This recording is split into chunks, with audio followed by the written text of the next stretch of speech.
జారిన కన్నీళ్ళు తడిపెను దేవుని పాదాలు.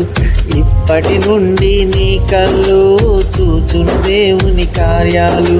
కన్నుల జారిన కన్నీళ్ళు తడిపెను దేవుని పాదాలు.